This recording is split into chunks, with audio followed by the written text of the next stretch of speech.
Assalamualaikum warahmatullahi wabarakatuh. Selamat pagi. Yang terhormat Bapak Eko Supriyanto SEMA selaku dosen pengampu mata kuliah Ekonomi Pembangunan Pertanian. Perkenalkan, saya Soleka Ramadhani dengan NIM B1011221078 dari kelas 7 sore Prodi Ekonomi Pembangunan. Pada kesempatan kali ini saya akan menjawab soal UAS mata kuliah Ekonomi Pembangunan Pertanian yang mencakup permasalahan pembangunan pertanian, kondisi pertanian terkini khususnya di Kalimantan Barat dan juga fenomena petani milenial. Baik, langsung saja ke pembahasan. Baik, pada soal yang pertama, permasalahan dan juga solusi pembangunan pertanian. Kalau kita lihat perkembangan terbaru tahun 2025, sektor pertanian Indonesia sebenarnya menunjukkan perbaikan yang sangat signifikan. Di triwulan 1 2025, sektor pertanian tumbuh mencapai 10,45%. Pertama kali dalam sejarah mencapai angka 2 digit. Produksi beras Januari hingga Juli 2025 mencapai 21,76 juta ton, naik 14,49% dibanding tahun sebelumnya. Bahkan cadangan beras pemerintah per Mei 2025 mencapai 3,7 juta ton, tertinggi dalam 57 tahun terakhir. Tapi kalau kita kembali ke tahun 2024, masalahnya cukup serius. Dampak perubahan iklim yang ekstrim sangat terasa, di mana El Nino tahun 2023 hingga 2024 menyebabkan produksi beras triwulan 1 2024 mengalami minus 24,75%. Masalah distribusi pupuk juga menjadi kacau. Survei menunjukkan 48% petani kesulitan mengakses pupuk, meningkat dari 37% di tahun 2018. Sempat ada pemangkasan kuota pupuk subsidi dari 9,5 juta ton menjadi 4, juta ton. Selain itu, ada masalah regenerasi petani, di mana sensus pertanian 2023 menunjukkan petani kita semakin menua dengan kelompok usia produktif 25 hingga 44 tahun hanya sekitar 32%.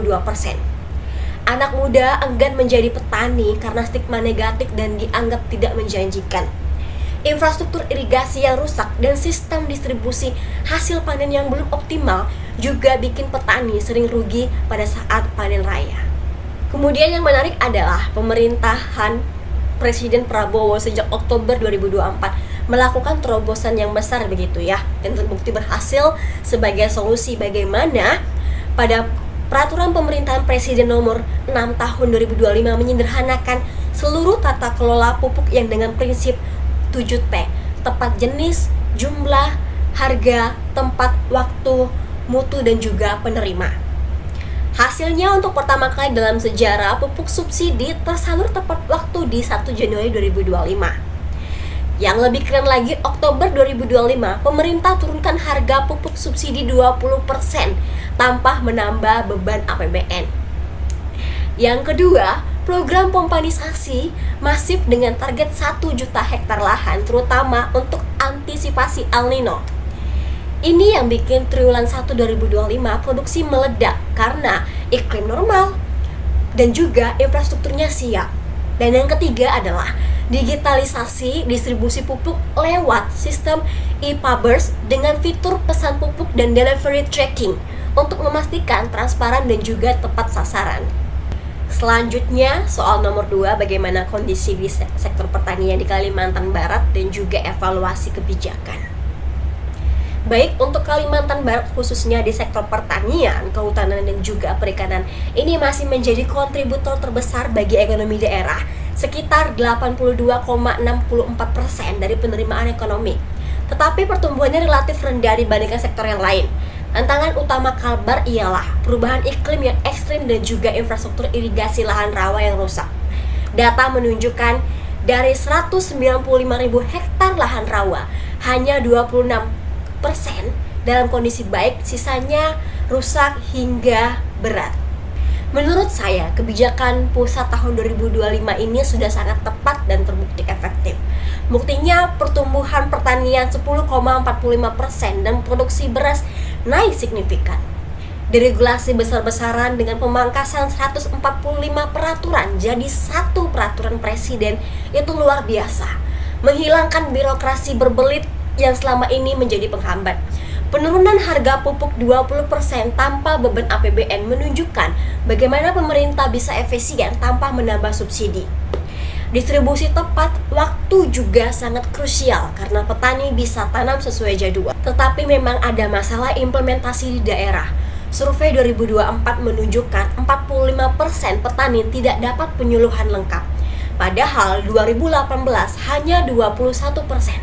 Selain itu, 58% petani tidak dilibatkan dalam perumusan kebijakan, naik dari 45% dari 2018. Ini masalah karena kebijakannya top down tanpa partisipasi petani, biasanya tidak efektif di lapangan.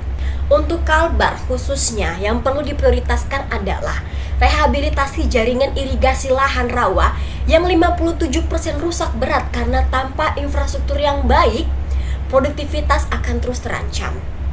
Penguatan adaptasi perubahan iklim juga penting. Dinas Pertanian Kalbar perlu mengembangkan framework berbasis klaster dan juga kelembagaan tani yang kuat.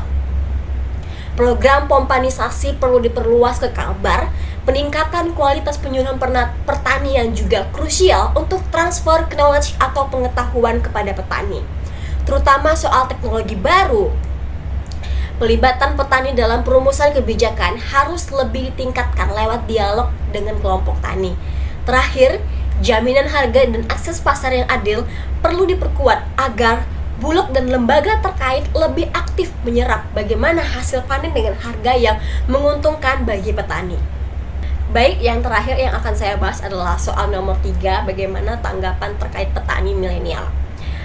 Fenomena petani milenial ini sangat menarik dan saya pribadi cukup optimis dengan program ini. Berdasarkan Permentan nomor 4 tahun 2019, petani milenial adalah petani usia 19 hingga 39 tahun yang adaptif terhadap teknologi digital. Sensus Pertanian 2023 mencatat ada 6,18 juta petani milenial atau 21,93% dari total petani. Program yang diluncurkan Kementan menargetkan 50.000 pendaftar dengan 5.000 tim beranggotakan 15 orang untuk kelola 200.000 hektar. Proyeksi pendapatannya 10 hingga 30 juta per bulan dari hasil panen, bukan gaji dari pemerintah.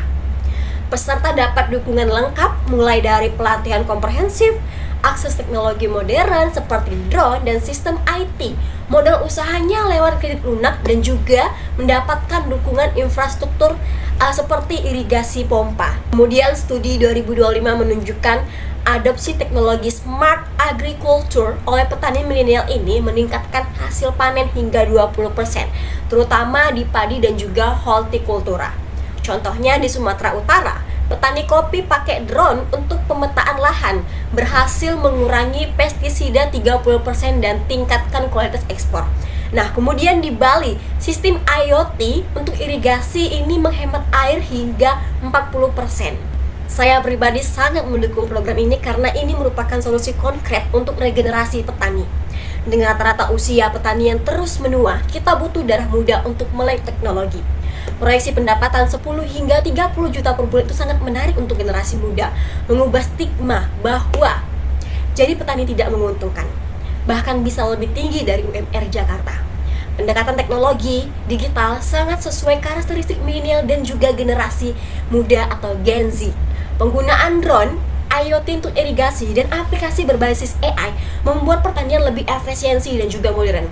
Program ini tentunya juga menciptakan ekosistem kewirausahaan pertanian di mana lulusan bisa menjadi wirausaha mandiri dan juga konsultan pertanian atau pengembangan teknologi pertanian. Demikian yang dapat saya sampaikan. Mohon maaf jika ada kekurangan. Terima kasih atas perhatiannya. Wassalamualaikum warahmatullahi wabarakatuh.